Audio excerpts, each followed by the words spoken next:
Tita, ibalik niyo na ako sa mama ko. Ayoko pong malayo sa kanya. Pakiusap po. Palabasin niyo ako rito! Ayoko sa'yo! Isa kang aswang! Pakawalan niyo ako! Wag! Wag!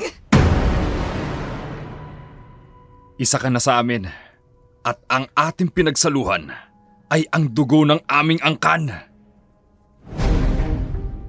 Diyos ko, ano itong lugar na napuntahan natin dyan? Anak, nasa lungga tayo ng mga aswang. Mapapahamak tayo rito kung hindi tayo aalis. Sa buhay ng isang tao, hanggang kailan mo kayang panindigan ang iyong sarili? Hanggang sa kahuli-hulihan mong hininga ba? O hanggang maipaglaban mo ang isang taong napakahalaga para sa'yo? Magandang hapon po sa inyong lahat. Ito pong muli si Dark Shadow, ang inyong tagapagsalaysay. Ang kwentong tampok natin sa hapong ito mula sa padalang liham ng isa sa ating masugid na taga-subaybay. Tawagin na lamang natin siya sa pangalang Ana. Naganap ito mahigit 25 taon na ang nakalilipas. 20 anyos pa lamang noon ang dalaga sa liblib na bayan ng Pilar. Kapiyastahan noon sa kanilang bayan. Kadalasan, maraming dayong binata ang nagagawi sa kanilang lugar para lang makipagsayawan. Si Ana, wala pang kamuwang-muwang sa mundo. Makasiping lang ang isang lalaking minsang nakaagaw ng atensyon niya. Hindi niya akalain ng gabing yun magiging dahilan ng pagbabago ng kanyang buhay. Makalipas ang 9 na buwan.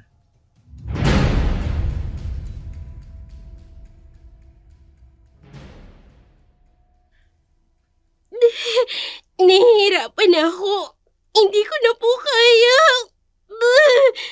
Ano bang sinasabi mo? Kayanin mo.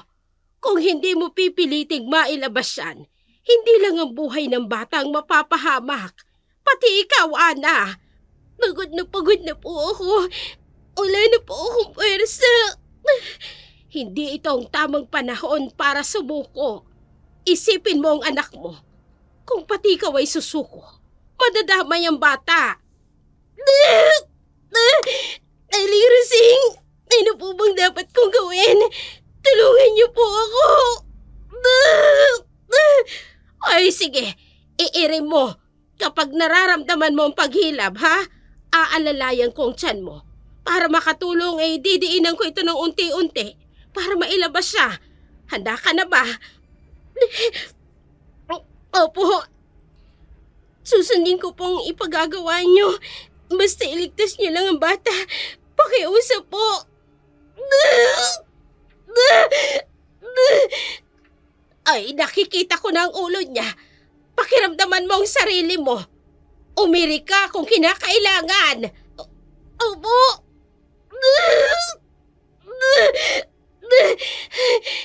Hiramdam ko na. Anak, tulungan mo kung mailabas ka. Pakiusap.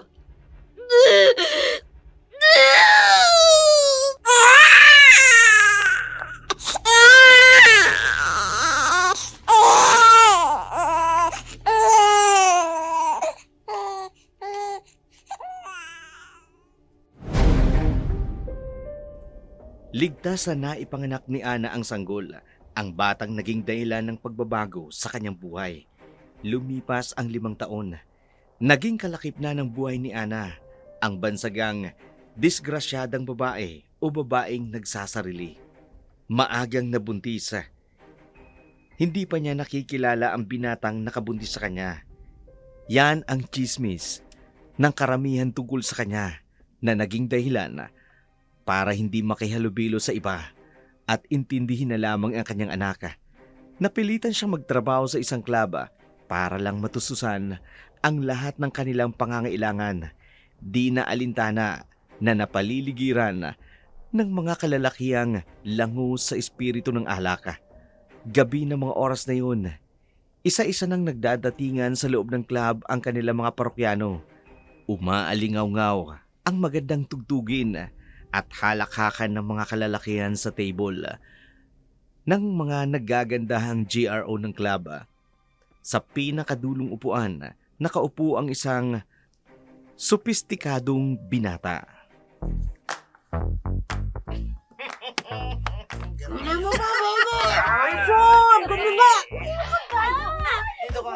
Rito! Dito ko kasi. Ay, huwag ka nang pakipot kasi. Bakit? Ang iingi talaga ng mga tauhan ko. Lalo na kapag nakakainom sila. Nakakairita. Ganda-ganda mo Ay, talaga. sumangon na nga dito. Ang ganda-ganda mo talaga. Ano ka ba naman? Sandali lang. Huwag mo akong hawakan dyan. Uy, ano ba?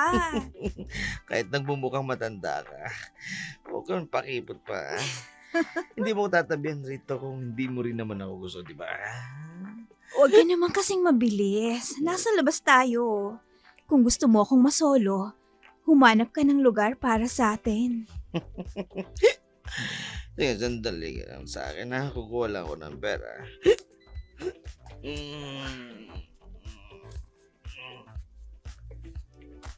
Kung hindi lang talaga ako gustong magpalipas ng oras, hindi ako sasama at pupunta sa lugar na to.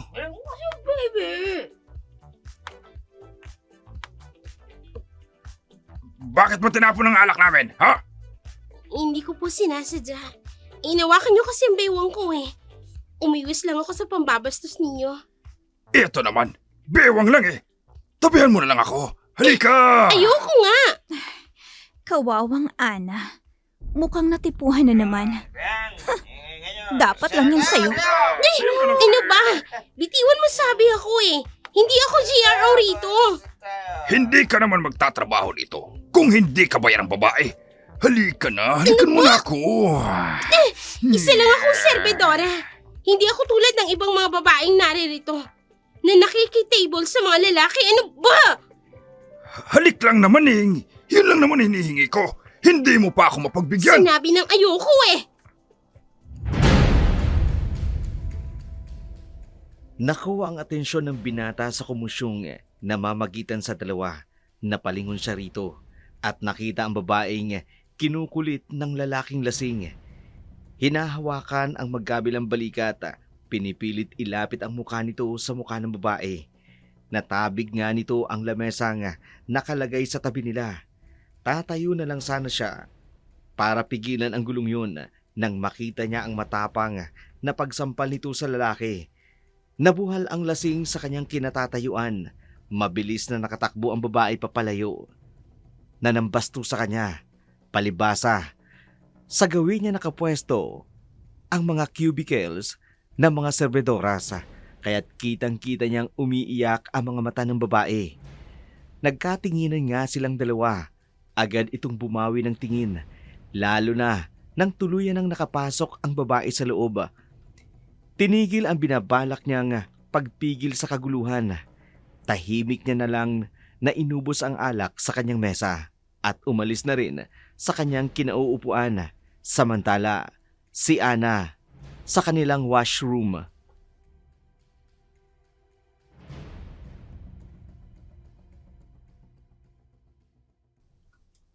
Ang walang hiyang yun. Hinawakan niya ako sa bewang. Gusto pa akong halikan. Ana girl, okay lang ba? Nakita ko yung ginawa sa'yo. Sinaktan ka ba ng hayop na yun? Muntikin na. Kung hindi lang talaga ako nakapalag. Malamang, nagawa niya na ako ng masama. Eto minom ka muna ng tubig. Kalmahin mo ang sarili mo. Salamat talaga. Mabuti na lang talaga. Agad ko siyang nasampal. Dapat lang yun sa kanya, no? Naku, mag-iingat ka na lang uli. Alam mo naman sa ganitong klaseng trabaho, mapag-iinitan ka talaga, lalo pat maganda ka. Hindi mo talaga maiiwasan pag-interesan.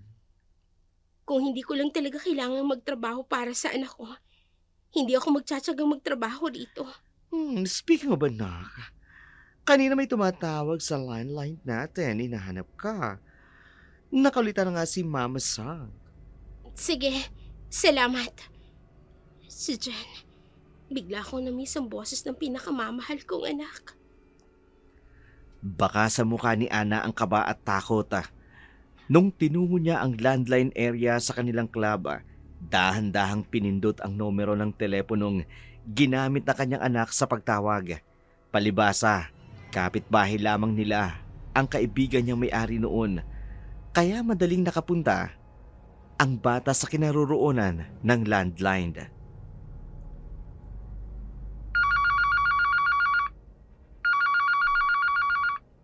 Anak? Hello, Mama? Ang galing po, tinawagan mo na ako. Siyempre naman, anak. Pwede ba namang hindi? Namiss ko kaya ang boses mo. Kanina pa nga po ako tumatawag. Sabi nung nakasagot, busy ka raw po. Oras na po ng trabaho mo kaya hindi ka pwedeng maistorbo. Pagpasensyahan mo na ang nagsabi nun sa'yo, ha? Mainit lang ang ulo nun. Bakit po siya ganun? Ang taray niya po, tapos parang sinasabi niyang bawal kitang tawagan. Ganun lang talaga ang amo ko. Kaya hayaan mo na, ha? Nakausap mo naman ako, di ba? Oo nga po, Mama. Kaya lang, may napansin po ako sa inyo. Ah? Ang boses niyo po, parang umiiyak kayo. May umaway po ba sa inyo dyan? Umiiyak? Ako? Opo. Rinig ko po sa boses po ninyo. Teka, Ah, sino po yan? Naku, huwag siyang pahuli sa akin. Ako makakalaban niya. Wala siyang karapatang saktan kayo. ang anak ko talaga. Wala. Wala namang nangaway sa akin. Napuwing lang ako. Grabe naman pong puwing na yan. Gaano po ba kalakit na paiyak kayo niya ng husto? Ang anak ko talaga, oo. Pinapatawa mo naman ako. Yan po yung gusto ko, Mama. Yung narinig kang tumatawa. Ayaw ko po kasing may nananakit sa iyo eh. Oo na. Masaya na ako. Kasi narinig ko na yung boses mo. Basta Mama, pag uwi mo tabihan mo agad ako sa higaan para malaman ko agad kapag nakarating ka na. Oo naman. Dadalhan kita ng pasalubong. Pangako. Hindi, kahit wala na pong pasalubong. Sapat na po sa akin yung makauwi ka rito, makasama kita sa bahay ng ilang araw. Hayaan mo. Pag uwi ko dyan, magtatagal ako ng ilang araw. Para naman masulit ko ang off ko. Lalo na't kasama kita. Salamat po, Mama. I love you po. I love you too, anak. Hoy! Bawal ang telebabad! Trabaho na! Yung kinalat mong mesa, ayusin mo! Nako, anak. Ibababa ko ng telepono, ha? Babalik na si Mama sa trabaho. Babay na. Bye po, Mama. Gusto ko na talagang makauwi agad sa amin. Bumalik si Ana sa kanyang trabaho. Wala naman siyang pagpipilian, kundi pagtiyagaan ang trabahong kanyang napasukan. Nag-iingat na lamang siya sa mga customer na pinaghahatiran niya ng mga order nilang alak hanggat maaari. Hindi siya gaanong nagpapakita sa lahat. Tsinetsyempo niya lang kapag hindi gaanong lasing ang mga customer na nakakaharap niya. Natapos niya ang huling linggo ng buong buwan sa kanyang pagtatrabaho. Meron siyang 4 na araw na nakalaang day off. Inipon niya sa loob ng buwan ang once a week niyang off sa trabaho para sulit niya namang makasama ang kanyang anak. Pagdating niya sa kanyang kwarto, himbing na natutulog si Jan sa kanilang higaan. Agad niyang nilinis ang kanyang katawan, nagbihis ng kanyang pambahay at tinabihan ang anak nito sa kanilang higaan. Niyakap niya ng mahigpit si Jan. Yun ang isa sa pinakamasayang sandali sa kanyang buhay. Samantala, dumating naman si Moira sa kanilang tahanan.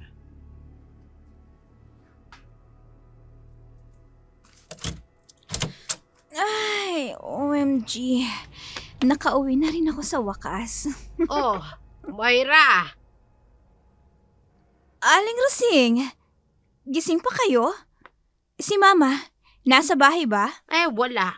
Mukhang hindi yun makakauwi ngayong gabi. Alam mo naman ang trabaho nun.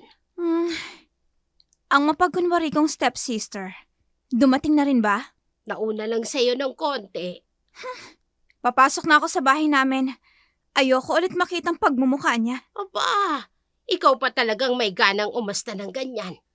Ibang klase ka talaga, Moira. Sampid ka lang naman dyan sa pamamahay nila. Pero kung tratuhin mo si Ana, parang ikaw pang mas may karapatan.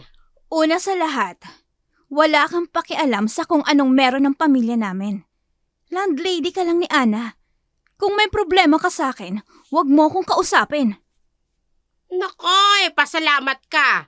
Hindi kita isinusumbong sa mamamamahan mo. Yung mga ginagawa mong pagtrato kay Ana. Dahil siguradong isusumpa ka rin niya kapag nalaman niyang totoo. Kung gano'n ho, kapag nagalit sa akin si Mama, alam ko na kung sinong pagbibintangan. Ay siya, pumasok ka na sa loob. Wag na wag ko lang talagang malalamang sasaktan mo si Ana. Ako ang makakalaban mo. Well, go! Alagaan mo nakakandiring babaeng yon. Dribida masyado. Kung hindi mo lang kaibigan si Maria, hindi kita pakikitunguhan ng maayos. Yung anang yan, parang Jollibee. Bida-bida. Nakakainis talaga. May araw ka rin sa akin. Pumasok si Moira sa kanilang kwarto. Umiiwas na makatagpo niya si Ana. Sa tinutuluyan nitong paupahan, katabi lang ng kanilang bahay. Nakita niya si Ana nung isang gabing papauwi siya ng club. Ayaw niyang malaman ito na pumupunta siya roon tuwing bakante ang kanyang oras. Kinaumagahan, maagang nagising ang mag-inang Ana at Jan. Sumaglit na umalis si Ana para lang bumili ng kanilang almusal at iniwan si Jan na mag-isang naglalaro sa labas ng kanilang inuupahan. Napansin ni Moira ang bata. Kaya nang makita niya ito, nasabi niya sa kanyang sarili, hindi siya makapaniwalang malaki na ang kaisa-isa nitong anak. Papalayo pa lamang si Aling Rusing sa bata nang nilapitan ito ni Moira at kinausap. Sa di kalayuan, may isang paris ng mga mata ang tahimik na nagmamasid sa kanila. Johnny boy, huwag kang lalayo. Diyan ka lang sa tapat ng bahay niyo maglaro, ha? Opo, Aling Rusing! Hi, bata. Hello po. Ikaw ba yung anak ni Ana, di ba? Opo. Ako si Tita Moira. Naalala mo ba ako? Yung stepsister po ng mama ko. Tama po ba ako? Oo, tama ka. Alam mo, matalino kang bata. Mabuti na lang, hindi ka nagmana sa mama mo. Mana po ako sa mama ko. Maganda po siya tsaka matalino. Kaya ako po si Johnny Boy. Ang gwapo boy at matalino boy. Nagpapapaniwala ka sa mama mong walang alam. Huwag mong inaaway ang mama ko. Di ako natatakot labanin kayo. Sandali, nagbibiro lang naman ako, John. Isa pa, kung inaaway ko ang mama mo, kakausapin ba kita ng ganito, ha? Hindi po kasi nakakatuwa yung biro ninyo. Ayoko po nung nakaririnig ng hindi maganda tungkol kay mama. Okay, sige, fine.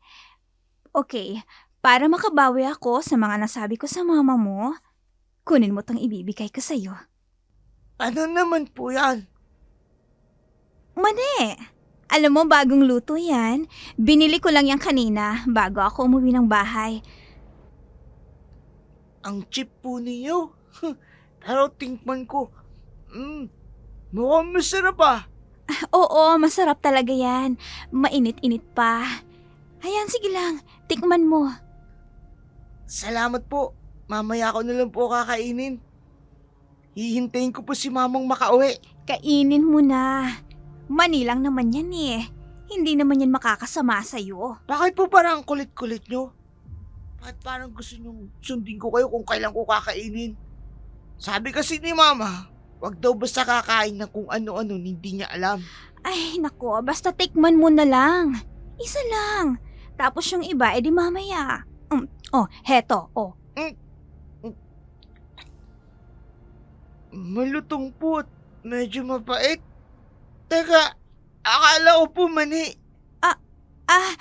Baka yung bawang lang ang nakain mo. Kaya naman mapait. Bawang? Hoy, teka! Teka, sandali lang, hoy! Saan ka pupunta? Johnny boy! Hoy! Jan pala ang pangalan ng batang yan. Kumpirmado. May batang nakatira dito tulad ng edad na sinasabi ni boss.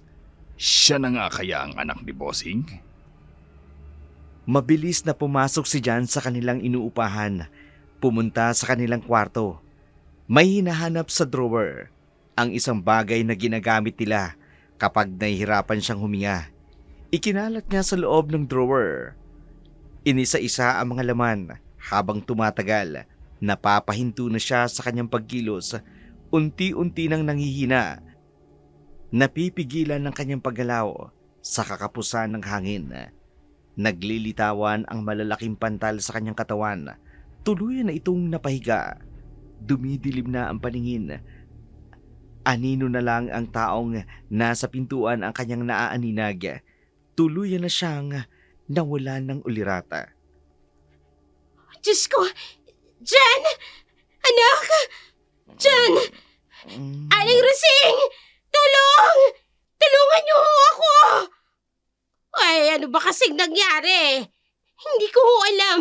Nakita ko na lang siya puro pantal sa katawan at walang malay rito sa kwarto. Tulungan niyo po ako! Ay, tumawag na tayo ng masasakyan. Dalhin natin sa ospital ngayon din. Ay, kung magtatagal pa tayo, baka kumapano pa ang anak mo eh. Tara na! Naging maagap si Ana. Nakuha niya ang inhaler na gamot ni John. Agad na pinindot ang inhaler at pilit na pinahinga ang anak. May nagmagandang loob rin na maghatid agad sa kanila sa ospital. Ipinasok ang bata sa emergency ward. Tiningnan ang kalagayan nito. Binigyan ng kaukulang mga gamot para humupa ang nararanasang pamamantal sa buo niyang katawan. Panay ang tangis ni Hana. Sinisisi ang sarili sa saglit na paggalingat sa bata. Ito ang ikalawang pagkakataong inatake na naman ng allergy si Jan. Labis niyang ipinagtaka kung paanong natitrigger ng allergy nito. Gayong kabilin-bilinan niya sa bata na maging maingat sa lahat ng pagkaing isusubo nito sa kanyang bibig pag-uwi niya sa kanyang bahay para kumuha ng kanilang mga gamit. May kapitbahay na nakapagsabi sa kanya, si Moira ang nakita nitong huling kausap ni Jan bago ito inatake. Walang ano-anong pumunta si Ana sa bahay ni Moira. Hoy, ano ba yan? Kakatok lang eh. Kailangan pang ganyan kalakas? At talagang nang-aasar ka ah. Nilakasan mo pang pagkatok? Sino? Huli ka rito, babae. Ano ba? Aray ko! Ang Ba't hindi talagang galit mo sa akin, ha? Kaya pati anak ko dinadamay mo! Ano ba? Aray! Ano bang pinagsasasabi mo? Wala akong ginagawa sa anak mo! Wala? Wala ba talaga? May nakapagsabi sa akin. Ikaw ang huling kausap ni Jan bago siya atakihin ang allergy niya. Ano ba? Bitawan mo sabi ko! Wala ka talagang puso! Kasalanan mo kung bakit inatake ang anak ko. Muntik na siyang mapahamak. Kung nataong hindi ko siya nabutan, siguradong patay na siya ngayon. At kung mangyari yun, mapapatay rin talaga kitang babae ka. Sige! Gawin mo!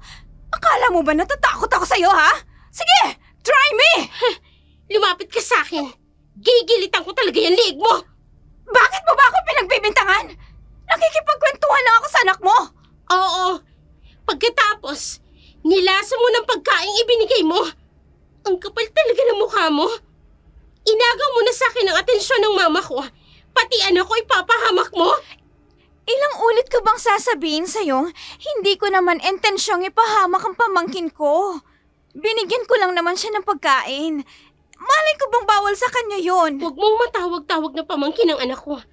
Hindi tayo magkadugo. Nakikipagkwentuhan lang ako sa kanya. Masama na agad ang tingin mo. Kung idadamay ko siya sa galit ko sa'yo, hindi ko na dapat siya trinato ng tama. Ang dumi ng utak mo. Hindi pa ba? Muntik nang mapahamak ang ako sa pagtratong sinasabi mo. Kaya huwag mong sabihin na hindi kita pwedeng pagbintangan sa ginawa mo. Okay, fine. Kung talagang yan ang nasa utak mo, bahala ka na. Pero itong tatandaan mo pagbabayaran mong lahat ng ginawa mong to sa akin. Hindi lang ikaw. Lalong-lalo na yung anak mo. Labas! Lumabas ka na ng pamamahay namin! Ang kapal talaga ng mukha niya. Hindi pa tayo tapos! Nalaman ng kanilang ina ang namamagitan sa kanilang dalawa. Pilit silang pinag-aayos, pero matigas ang paninindigan ni Ana. Hinding-hindi na talaga siya makikipagkasundo kay Moira. Matapos ang insidenteng nangyari sa anak, nakalabas na ang bata sa ospital. Bumalik naman sa dating sigla si John. Kaya nga kahit paano, nawala na ang pangamba nito. Mabilis na lumipas ang ilang araw niyang day off. Kinakailangan niya namang bumalik sa kanyang trabaho. Masakit man sa kalooban na umalis, pero wala siyang magagawa. Samantala, sa opisina ng mayamang negosyanteng si Gerald, napatawag siya sa kanyang mga tauhan. Pinahahanap ang taong makapagdadala sa kanya ng babaeng nakasiping niya 5 taon na ang nakalilipas. Paano niyo ba kasi nakilala ang babaeng yun? Nung gabing may nangyari sa inyo, wala ka bang natatandaan bagay na pagkakakilanlan tungkol sa kanya? Wala. Maliban sa Ana ang pangalan niya, ang magiging anak ko, makikilala ko siya kapag nagkapanagpo ang aming mga mata. Malakas ang lukso ng dugo namin, kaya hindi ako magkakaroon ng problema sa kanya. Kung ganon, ang anak lang pala ang pinakakailangan natin makita. Bakit pati yung Ana hinahanap mo pa? Nagtatanong ka pa? Malamang, nasa pangangalaga ng babae yung bata. Paano natin makikita ang anak ko kung wala yung nanay? Ay, oo nga pala. Pasensya na, boss. Ikaw, magsasuggest ka na lang, palpak pa? Boss, nagbibiro lang naman ako. Joke lang yun, boss. Baka sakali lang naman makatulong. Pwes, hindi ka nakatutulong. Hala, balikan mo yung lugar ng Pilar. Dun sa panibagong bahay na pinamamatyagan ko. Wag na wag kang babalik dito na hindi ka nakakakuha ng tamang balita tungkol sa nanay niya. Opo, amo. Masusunod po. Nasaan ka ngayon, Ana? Bakit ba nung gabing nakasiping kita, bigla ka na lang nawala? Napakailap mong makita. Napapikit si Gerald sa kanyang kinauupuan. Biglang naalala ang unang gabi nang makilala niya ang dalaga. Bilog ang buwan noon at kagagaling niya lang sa isang napakahalagang pulong ng kanilang angkan. Sa lugar ng Pilar, napadaan siya sa isang kapiyastahan. Nang maagaw ang kanyang pansin sa isang sayawan, bumaba siya sa kanyang sasakyan. Naglakad-lakad mag-isa. Napadako siya sa pinakabungad ng sayawan. Ang lahat sa kanilang mga kapareha nang mamataan niya ang isang dalaga.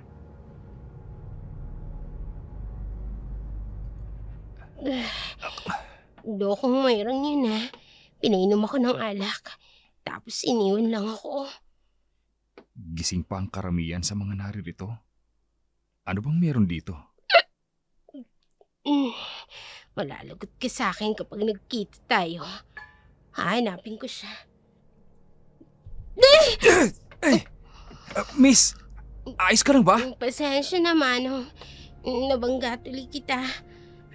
Nagmukha pa akong matanda sa babaeng to. Matanda na ba ang itsura ko? Hindi ko talaga sinasadya. Nihilo lang talaga ako. Kung maglalakad ka ng ganyan, malamang mamaya lang pupulutin ka na sa kangkungan. Manong, baka naman pwedeng tulungan mo na lang ako. Nahihirapan na talaga akong maglakad. Pakiusap. Halika, kumapit ka sa akin. Ang lakas mo pala. Nagawa mong buhatin si Ana. Lasing ka ba talaga? O pinagtitripan mo lang ako? Huwag ka nang magalit. Kinarga mo na nga ako Ang babaeng to, Ginawa pa talaga akong alila? Anong ginawa mo sa akin? Sorry. Hoy! Gising! Saan pa kita dadalhin? Gising! Ay, nakakainis. Sinukaan ba naman ako? Hindi ko pa alam kung saan to dadalhin to babaeng to. Babalik na ako ng sasakyan. Uuwi na muna ako sa amin. Oh! Si boss. Boss, bakit may karga ka? Omar, pagbuksan mo ako ng pinto. Sino yan? Bumaba ka lang saglit. May babae ka ng pinick up. Loko ka ah. Pagbuksan mo na nga ako ng pinto, sasakay ako. Isasama natin ang babaeng yan. Saan na tayo pupunta? Malamang uuwi. Itulog yung babae. Hindi ko siya pwedeng basta na lang iiwan dito sa kung saan man. Okay boss, back to base na tayo. Isa pa yun sa mga naalala ni Gerald noong mga oras na yun. Naisama niya si Ana sa kanyang opisina. Pinaasikaso sa kanyang katulong na magpapabihis ito ng damit. Pinahiga sa isang silid kung saan nakalaan ang kanyang pahingahan. Nang mabakante siya ng isang oras, napalapit siya sa dalaga. Saglit na napagmasdan ang maamo nitong muka. Nagulat siya sa pagmulat nito ng kanyang mga mata. Bigla siyang hinila, hinalikan. Dito nagsimulang mag-init ang kanyang katawan. Hindi na napigilan pang tugunin ang halik na binigay sa kanya. Ang gabing yun, hinding-hindi niya makalilimutan. Ramdam niya ang kakaibang sensasyon na dumadaloy sa kanyang kamalayan. Namimiss niya ang mainit na halik ni Ana. Nagising siya sa katotohanan. Narinig ang biglang pagtunog ng kanyang telepono.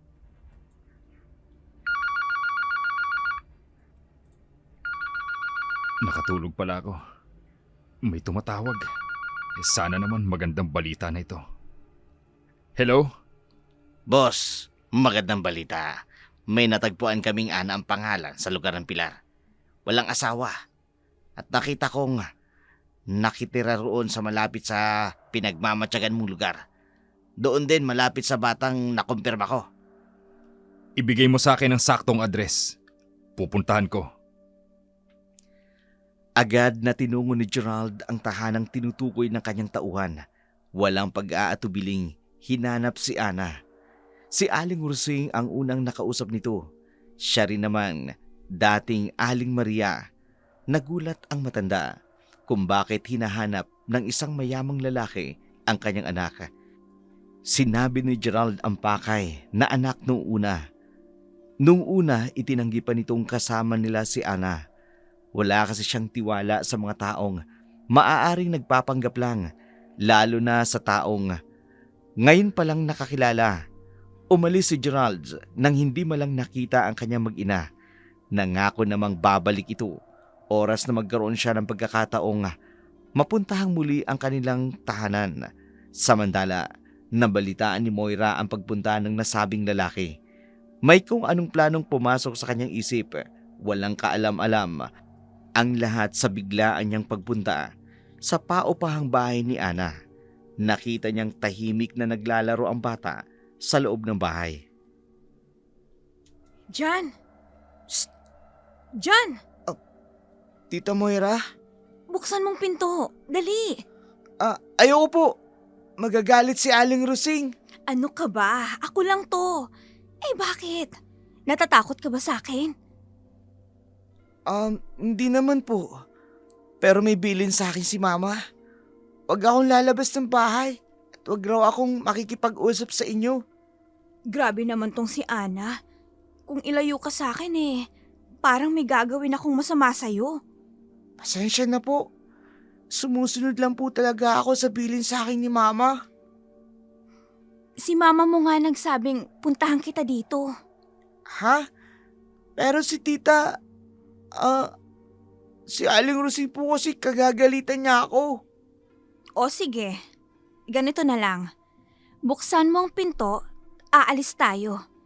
Tapos, pupuntahan muna natin si Mama mo dun sa trabaho niya para mawala yung duda mo sa akin. Talaga po? Pupunta tayo kay Mama? Oo, Alam ko kung saan nagtatrabaho ang mama mo. Kaya sumama ka sa akin. Sige na. Miss na miss mo ng mama mo, di ba? Opo, sige po, sasama po ako. Nakatanggap ng tawag ang kampo ni Gerald mula sa isang hindi kilalang tao. Sinabi nitong kilala nito si Ana, pati ang nag-iisang anak nito. Gusto raw nitong makipagkita sa kanya. Pero sa isang kondisyon, bigyan sila ng pabuya kapalit ng impormasyong ibibigay nila. Hindi naman ito tinanggihan ni Gerald, dala ang kanyang desperasyong makita ang mag-ina. Pinadala niya ng pera ang informanta at ibinigay sa kanya ang numero ng taong sinasabi nilang si Ana. Tinawagan niya ang numero at narinig sa kabilang linya ang boses ng isang babae. Dito nabuhayan ng loob si Gerald. Sa wakas, magtatagpo na rin ang kanilang mga landas. Samantala sa biyahe, umiiyak ang batang kasama ni Moira. Nakadama ito ng kaba. Nagsinungaling si Moira pagkakita nila ng kanyang mama Ana. Isa pala itong patibong. Tita, ibalik mo na ako sa mama ko. Ayoko pong malayo sa kanya. Pakiusap po. Manahimik ka nga dyan. Ang ingay-ingay mo. Kanina ka pa iyak ng iyak. Sinungaling ka. Sabi mo sa akin pupunta tayo kay mama. Kanina pa tayo nasa biyahe. Hindi ko pa rin nakikita ang mama ko. Hindi ka ba mananahimik dyan? O gusto mo bang busalang kong bibig mo para hindi ka na makapagsalita pa? Ayoko po. Eh di kung ganun, itigil mo na yung kakangawa mo dyan. Oo po. Oy ikaw, makinig ka sa lahat ng sasabihin ko sa'yo ha. Importanteng tao ang pupuntahan natin. At ayokong mapornada lahat ng plano ko nang dahil lang sa'yo. Ano po bang gagawin ko? Manahimik ka lang. At huwag kang bastang sasagot kapag hindi ikaw ang kausap. At isa pa dyan, kapag tinanong ka kung sino ko, gusto kong sabihin mong ako ang mama Ana mo. Ha? Ikaw ang mama anak ko. Magsisinungaling ako? Oo. At huwag na huwag mo akong tatawaging tita sa harapan nila. Dahil kung hindi mo gagawin yun, hinding-hindi na kita ibabalik sa tunay na mama mo. Nagkakaintindihan ba tayo? Ha? Opo, tita. Ano ba? Kasasabi ko lang eh. Opo, mama. Ganyan. Magaling. Andyan ang kausap ko. Manahimik ka na ha? At pwede ba? Itigil mo na yung kakasigok mo ng pag-iyak.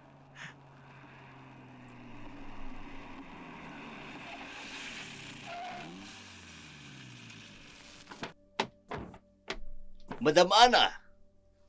Ako nga. Nandyan na ba ang tatay ng anak ko? Magkikita na kayo. Maya-maya lang. Sa ngayon, mag-convoy muna kayo sa amin. Madam. Sige. Talagang napaka-misteryoso ng lalaking ito. Susunduin na lang kami. Sa alalay pa. Nakakawalang gana. Tita, Ano ba? Nakalimutan mo na bang pinag-usapan natin? Jingle po ako eh. Pwede po bang lumabas muna ako saglit ng sasakyan? Maghintay ka. Susubukan ko lang tawagan yung kausap ko. Nang makausap ni Moira ang kanyang kausapa, tahimik lang na nagmamasid si Gerald nang dumating ito. Nakaupo ito sa likuran ng upuan ng minamanihong sasakyan ni Omar. Pinagmamasdan ang ginagawa na mag-ina sa gilid. Bigla siyang napaismid. Sa wakas, makakapiling niya na rin ang anang pinahahanap niya. Kaba at takot ang kanyang nadarama. Ngayon lang sila muli magkikita ng babae. Hindi niya alam kung ano ang magiging reaksyon nito kapag nagkaharap na silang muli. Bumalik na ang dalawa sa sasakyan. Umusad ng muli ang kanilang biyahe. Patungo sila sa Villa Fontellas, ang ancestor house ng pamilya ni Gerald. Samantala, sa paupahang bahay naman ni Ana. Aling Rosing, bakit ngayon niyo lang sinabi na nawawala ang anak ko? Ngayon ko lang talaga nalaman na wala siya sa bahay mo. Hindi rin ako sigurado kung anong oras pa siya nawawala. Diyos ko, ang ina ko. Saan ka na ba nagpuntang bata ka, oo? Baka nandyan lang sa tabi-tabi, naglalaro. Subukan nating ikutin ang paligid. Jan? Anak? Nasaan ka na? Nandito na si Mama! Johnny boy! Anak! Ana, kumalma ka muna. Makikita din natin siya. Huwag kang mag-alala. Paano hindi ako mag-aalala? Hindi ko alam kung saan ko hahanapin ang anak ko.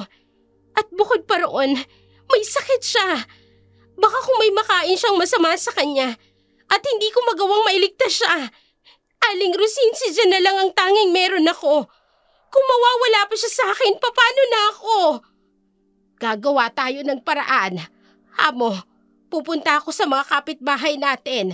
Magtatanong-tanong, baka may nakakita sa kanya. Jenny! Anak, nandito na si Mama! Umuwi ka na! Jenny!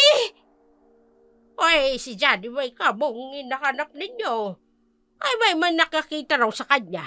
Kasama ng isang babae. Maganda at sexy ang suot. Ay, maganda at sexy. O, saan papunta? Aba, hindi namin alam. Ano ba kasi ginatupag mo, babae ka? At para pabayaan mo ang anak mo, responsibilidad mo nga lang ang bata, hindi mo pa magampanan. Totoo nga ang bali-balita. Makati ang babaeng ito. Hindi na nahiya. May anak ka ng isa. Iniwan mo lang sa bahay mo. Tapos, nagtrabaho ka pa sa club. Isa kang immoral! Immoral! Kapal na mukha ng mga Immoral? to. Pero wala akong pakialam. Murahin niyo ako't lahat. Ang buhay ng anak ko pa rin ang mahalaga. Kailangan ko na talaga siyang makita. Bahala kayo dyan. Hoy! Kayong mga marites, kayong mga baklita kayo. O ano? Kung wala kayong maitutulong, abay manahimik na lang kayo. Tinatanong lang naman kayo kung nakita niyo yung bata. Kung ano-ano pang sinasabi niyo.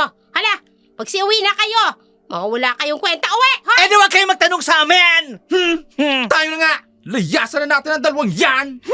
Bahala kayo maghanap sa mga anak ninyong nawawala, mga papaya, immoral! Tche! Aling Rosing, nabanggit nilang maganda at sexy. May hinala ako. Hindi kaya si Moira ang tumangay sa anak ko? Pwede. Siya lang naman may lakas ng loob na puntahan ng bata sa bahay mo. Pero sandali. Anong gagawin niya sa bata? Bakit bigla niyang tinangay? Si Mama, kailangan ko siyang makausap. Pagbabaka sakali akong alam niyang dahilan ng pagkuha ni Moira sa anak ko. Nagkasagutan sina Ana at Maria. Hindi kasi nito nabanggit sa kanya ang pagpunta ng isang lalaking estranghero.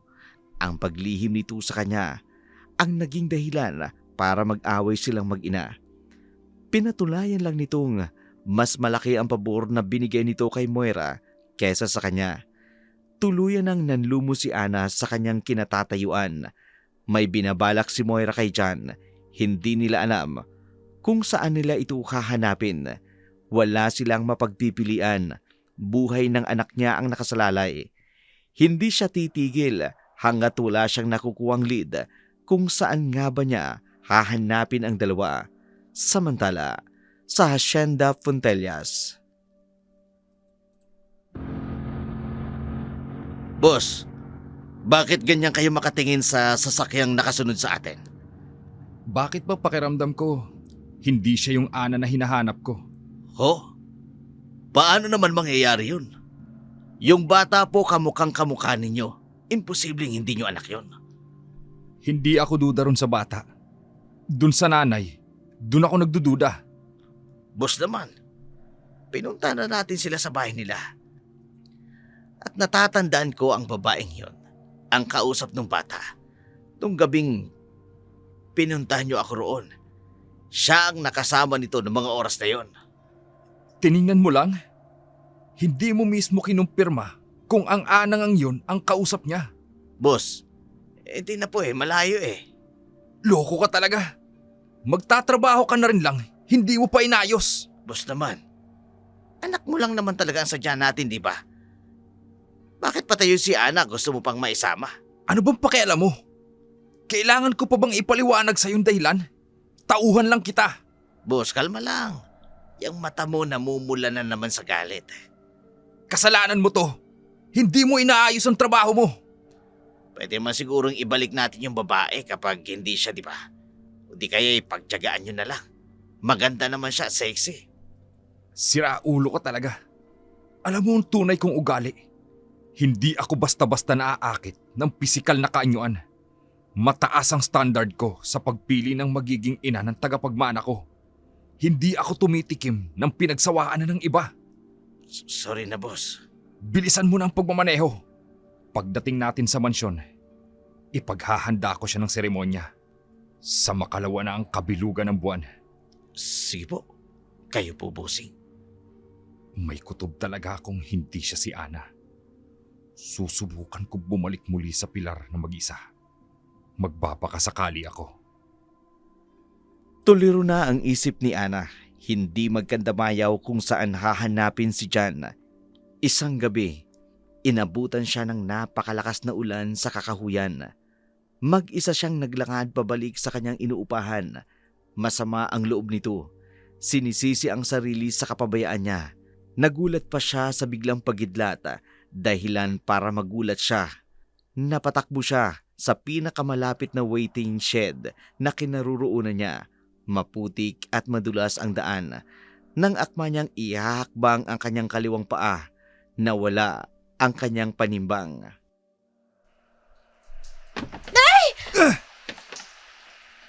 Miss! May sumalaw sa akin. Paano? Bigla siya nakasulpot sa likuran ko. Ayos ka lang ba? Hindi ko gaanong makita ang kanyang mukha. Napakahaba kasi ng kanyang buhok. At nabasa niya ng malakas na ulan. Kung ayos ka na, pwede ka na sigurong umayos sa pagkakatayo mo.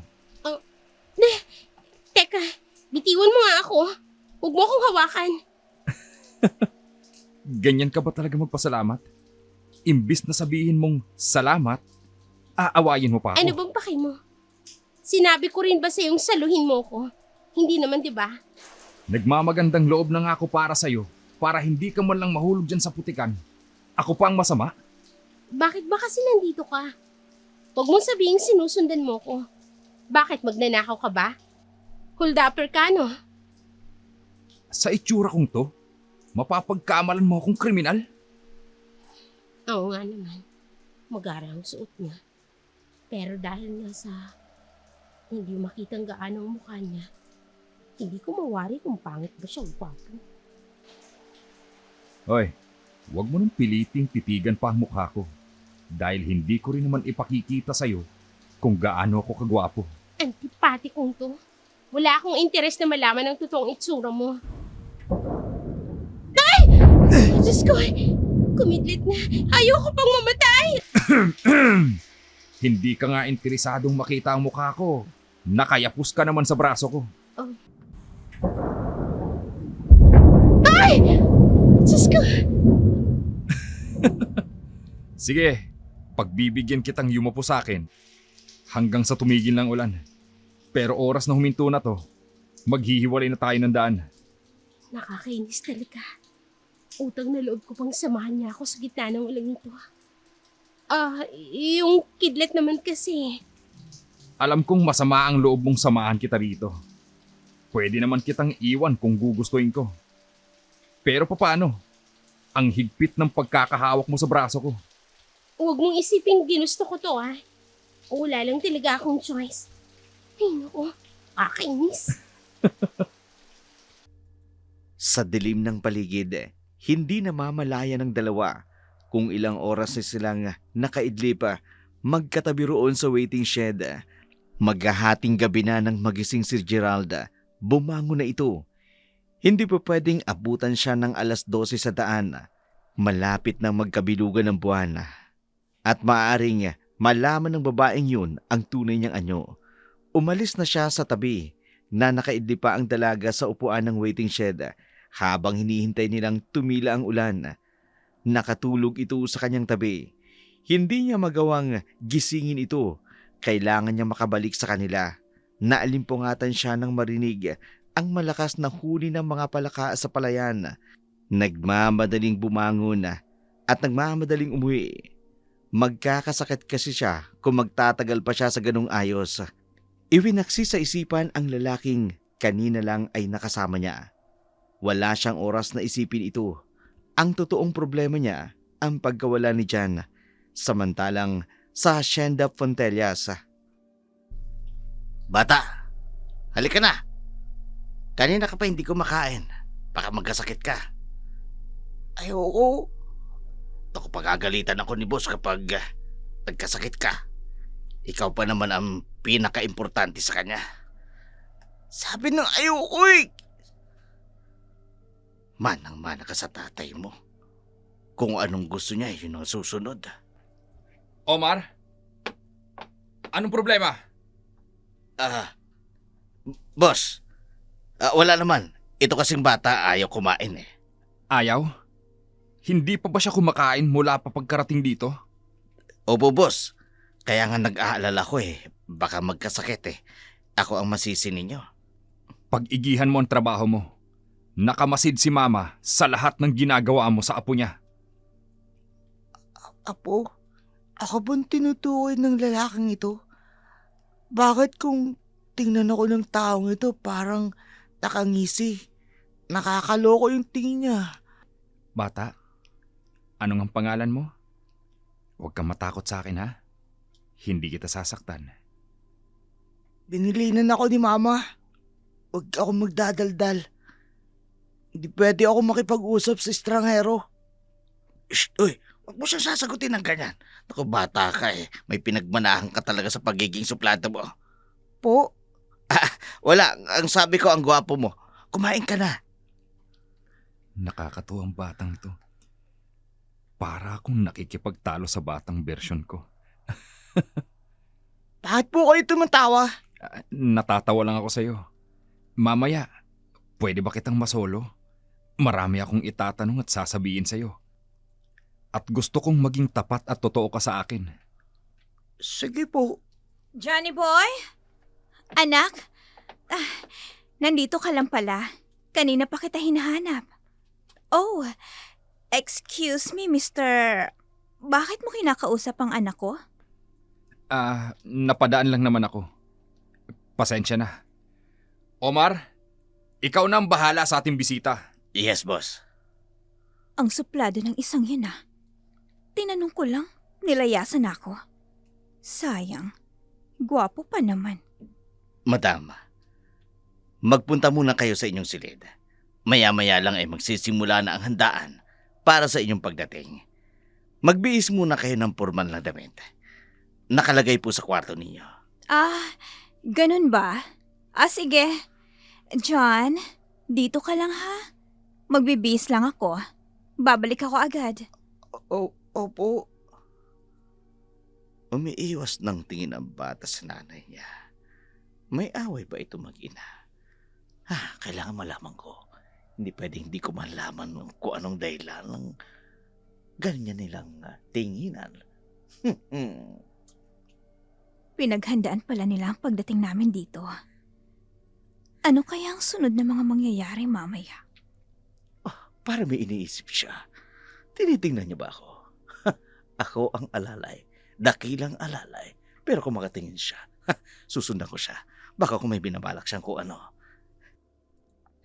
Kakaiba ang naging pakiramdam ni Moira sa loob ng asyenda kahit alam niya na ang pagdiriwang na yun ay para sa kanilang dalawa ni Jan.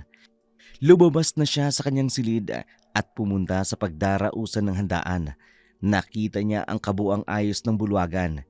Hindi tulad ng karaniwang handaan na maraming tao ang nagsisipagdalo. Samantala ng mga oras na yun, iilan lamang sila. Si Gerald, kasama ang dalawang matanda na kung iistimahin niya, higit na ito sa 80 taong edad.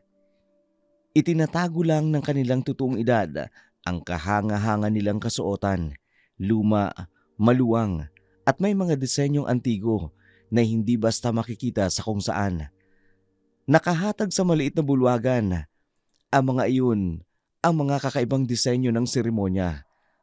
Mga ginintuang malalaking banga, mga nakahilerang itim na mga kandila sa paligid. Kumakalat sa paligid ang usok ng insensong ngayon niya palang naamoy. Pilit siyang ngumingiti sa kanyang mga nakakasalubong kahit ang totoo, kabado si Moira. Boss! Handa na ba kayo? Sige na, kapag tinawag kita, ikaw na ang bahalang magpasimula ng seremonya. So MC ako ngayon. Driver na, katiwala pa sa event. Ngayon ako magsisimula ng seremonya. Thank you sir sa pagtitiwala. Bakit ba pakiramdam ko? May hindi magandang mangyayari. Yung lalaking nagsusuplado sa akin kanina, siya pala ang host ng gabing ito? Magandang gabi sa inyo, Mama, at ang aking pinakamamahal na lola. Ngayong gabi, makikilala na natin ang mag-inang matagal na nating hinahanap. Omar, pasimulan mo na ang pagdiriwang. Ang tambol!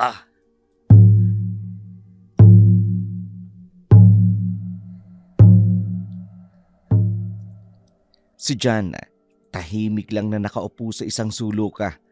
Pinanunood ang mga nangyayari sa handaan. Sa saliw ng tugtugin, kumikilos na si Geralda. Lumapit na kay Moira. Inayayahang pumagitna sa maliit na bulwagan. Ang sayaw na iyon ang naging panimulang seremonya nila. Nakaramdam ng kakaibang sensasyon ang pagdikit ng kanilang mga katawan. Nahipnotis mo siya. Nang magdapat na ang kanilang mga muka, tinitigan siya ni Gerald sa kanyang mga mata. Kinilig naman si Moira. Inaabangan ang paglapit ng labi nito sa kanya. Pero hindi siya nito hinalikan. Tinulak niya palayo ang dalaga. Sabay salo sa bewang, biglang huminto ang paghampas ng drum. Hingal na tinitigan ni Gerald si Moira. Pumalakpak ang dalawang matandang nanunood. Sinabihan silang pumasok sa silid ng panata. Hinawakan ni Gerald ang kanyang kamay, buong tiwalang nagpatianod sa kagustuhan ng nakatatandang angka ni Gerald. Samantala, sa tahanan naman ni Aling Rusing. Ana, ano pa? Magpahinga ka naman. Ilang araw ka nang walang matinong tulog. Aling Rosing, sobrang nag-aalala na ako sa anak ko. Hindi ako matahimik hanggat hindi ko siya nakikita. Kumalma ka nga muna kahit saglit. Wala naman sigurong masamang mangyayari sa kanila. Kung totoo mang si Moira nga ang nakitang kasama nito, baka naman ayos lang ang lagay nila. Mas lalo nga po akong kinakabahan kapag naiisip kong si Moira ang kasama niya. Minsan na akong pinagbantaan ni Moira. At natatakot ako na sadya ng pagbalingan niya. Ha? Anong ibig mong sabihin? Isa pa po, natatakot ako dahil may karamdaman si Moira. Bata pa lang ito noon. Nakaranas na ito ng pang-aabuso sa kanyang tunay na mga magulang. Naging dahilan yun para magkaroon siya ng bipolar disorder. Bipolar? Yung bang may dalawa siyang katauhan sa iisang katawan? Opo, Aling Rosing. At maaaring ang isang bahagi ng katauhan niya ang nag-udyok sa kanyang tangayin si Jan. Hindi natin alam kung anong pumasok sa isip niya para madamay ang anak ko. Pero may hinala ako. May kaugnayan nito sa lalaki nagpunta sa bahay namin noong isang araw. Ay Diyos ko, baka kung maulit muli yung nangyaring pag-atake ng allergen ni Jan, paano na lang kung pabayaan niya ang bata? May pagkasinto-sinto pala yung Moirang yon. Kaya nga po ako kinakabahan. Kung hindi pa ako kikilos, baka mahuli na sa akin ang lahat. Ayaan mo, pakikiusapan ko ang mga kaibigan ko na tumulong sa paghahanap ng anak mo. Hindi mo kakayanin mag-isa lang na hanapin sila. Salamat po, Aling Rosing. Sige po, pupunta muna ako sa kabilang baryo. Baka doon makita ko sila. Mag-iingat ka. Ipagdarasal kong maging matagumpay ang paghahanap mo. Napuntahan na ni Ana ang halos lahat ng lugar na alam niya. Mahanap lamang si Jan. Iba talaga ang kabang nararamdaman niya kapag naiisip niya ang ginawang pagpasok ng estranghero sa bahay nila. Subalit may kutob siyang may masamang balak si Moira na gamitin ang anak niya laban sa lalaking naghahanap sa kanila. Hindi niya ito mapatatawad, lalo na ngayon malayo sa piling niya ang kaisa-isa niyang anak. Matapos ang pangyayari sa silid ng panata, unti-unti nang nagigising si Moira. Pagdilat ng kanyang mga mata, nasa loob na siya ng isang madilim, malamig at nakatatakot na silid. Bigla siyang kinabahan dahil naalala niya ang masamang karanasan niya noon. Bumalik sa isip niya ang mga pagkakataong ginagahasa siya ng sarili niyang ama, pati na rin ang pisikal na pang-aabuso ng kanyang ina. Dagdag pa rito ang ginawang kababalaghan ni Gerald na kani-kanina lang. Nangihina na mga tuhod niyang naglakad papunta sa pintuan. Nagmamakaawa siyang ilabas siya sa nakatatakot na sitwasyon na yun. Pakawalan niyo ako dito! Pakiusap! Huwag niyo na ulit gawin sa akin to! Ano ba? Buksan niyo ang pinto! Ayoko dito sa madilim na silid! Ayoko nang makulong ng muli! Buksan niyo ang pinto! Mabuti nga sa'yo. Yan ang nababagay sa'yo. Huwag kang tumawa! Huwag mo akong pagtawanan! Ano ba? Buksan niyo ang pinto! Pakawalan niyo ako dito! Tita Moira! Pakiusap! Buksan niyo ang pinto! Pakawalan niyo ako dito! Kawawa naman siya. Bata, anong ginagawa mo dyan? Halika rito. Huwag kang lumapit dyan. Halika. Kawawa naman po siya. Manong, ang Tito Moira ko po, nakakaawa po siya eh. Hindi po ba natin siya pwedeng palabasin? Di ko masasagot ang tanong mo yan. Ang amo ko lang ang pwedeng magdesisyon kung pwede siyang lumabas o hindi. Ako na po nakikiusap. Pakulan po natin siya. Pero bata, hindi ko pwedeng gawin ang gusto mo. Ako ang mananagot. Si Papa Gerald po, kung sa kanya po sasabihin, mapapakawalan po ba siya? Nalaman niya na pala ang kaugnayan niya kay Bossing. Manong, Hindi ko alam, bata. Omar, anong ginagawa niyo rito? Boss, itong anak mo naaawa ron sa babaeng parurusahan mo. Nakikiusap. Ako na ang bahala sa kanya.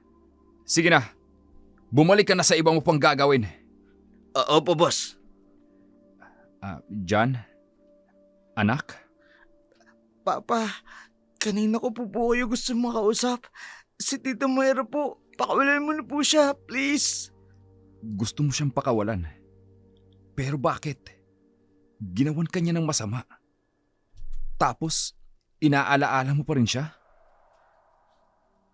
Ang turo sa akin ng mamaan ako, wag daw pong gumanti. Hindi lang siguro niya po alam na mali yung ginagawa niyang pagsama sa akin rito. Kaya po nakikiusap ako sa inyo. Maawa na po kayo kay Tita Moira. Gustuhin ko mang gawin yan. Ang mama at lola mo ang may kagustuhang parusahan siya. Sa ngayon, ang tanging magagawa lang natin ay maghintay. Sige po. Pero gusto ko rin po makita si Mama. Gusto mo na bang makauwi agad? Opo, miss na miss ko na po siya eh.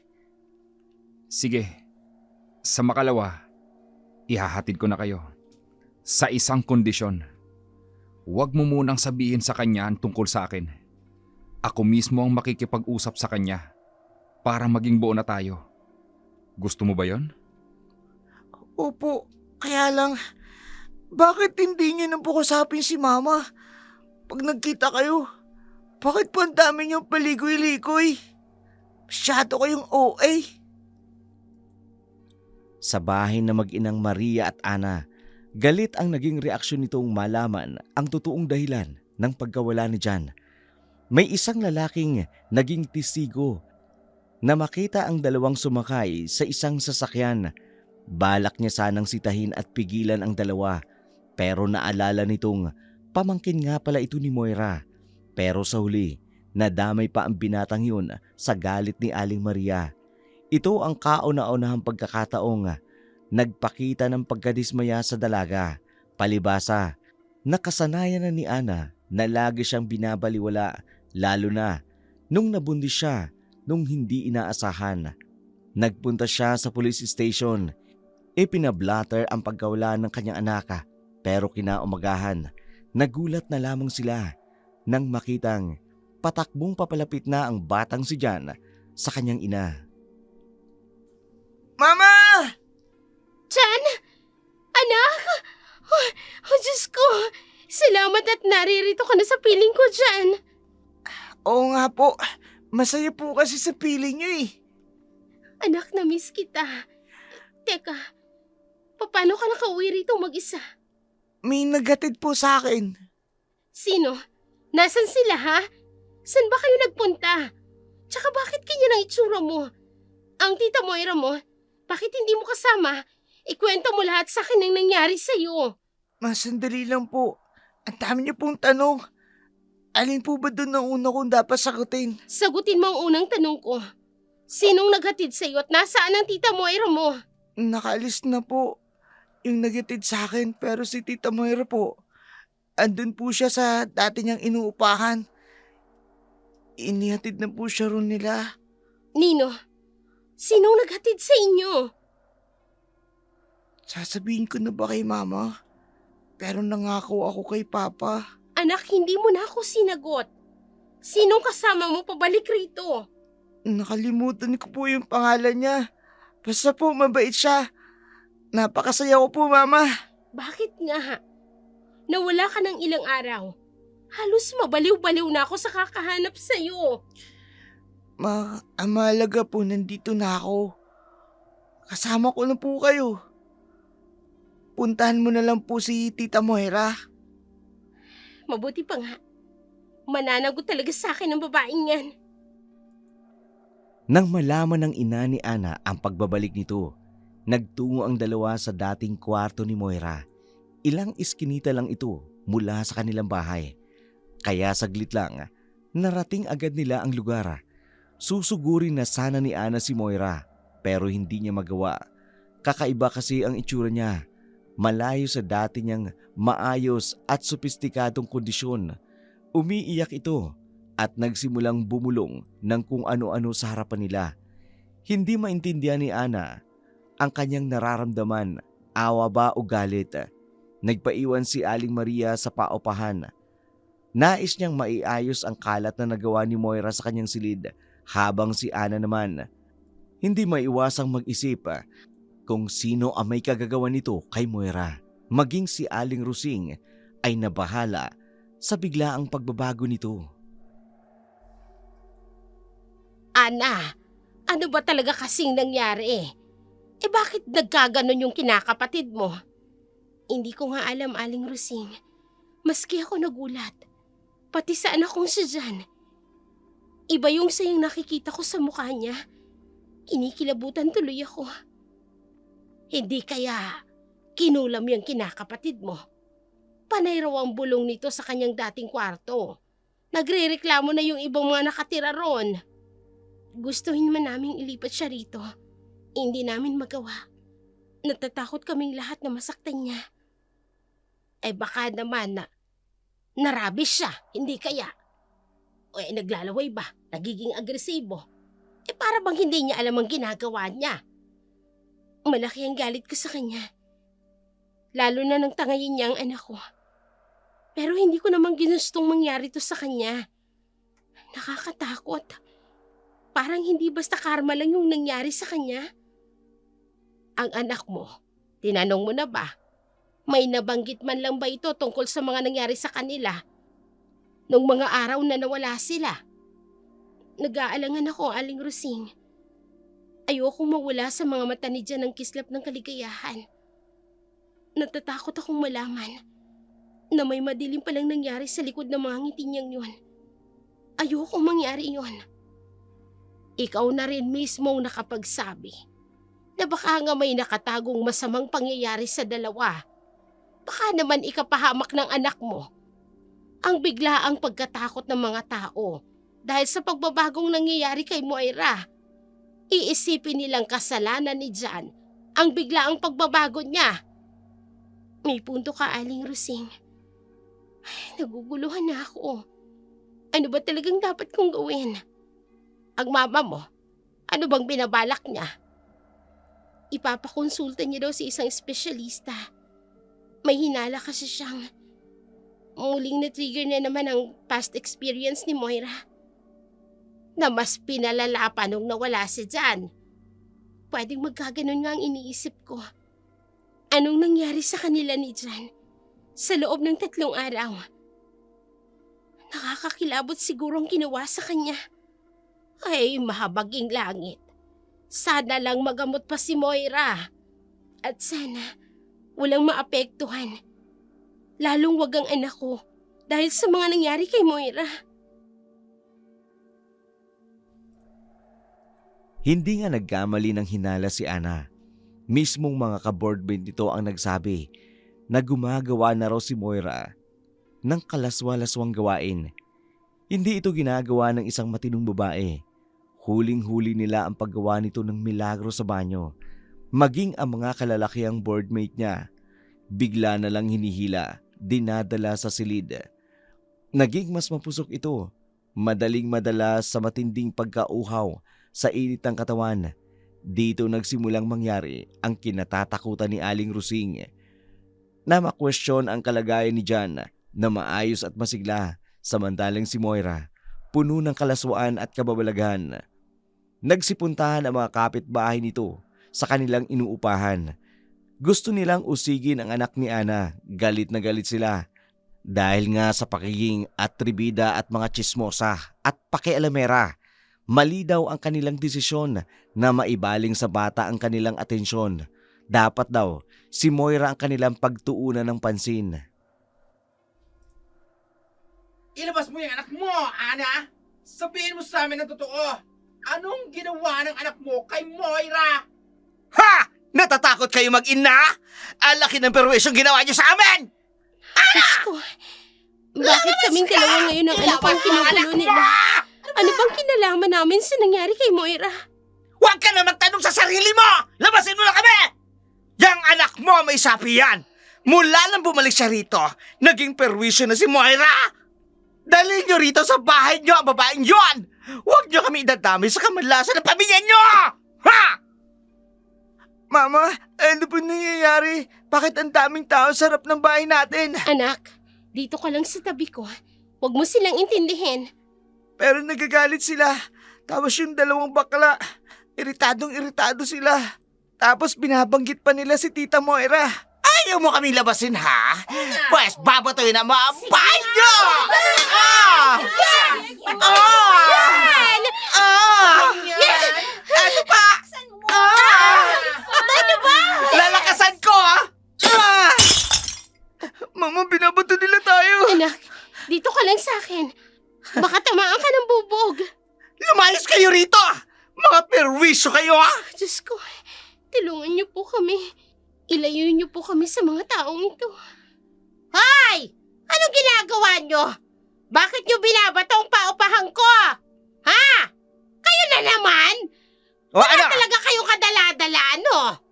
Ilabas mo ang mga salot na yan dito!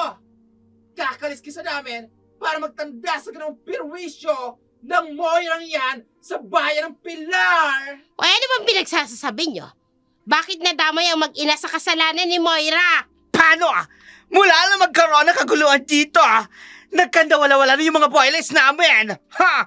Dahil sa anak ni Ana, siya nagdala rito kay Moira. Sa kanya kalagayan, kaya pati sila na mag-ina ay dapat nasisihin. Ilabas mo yung 2, ha?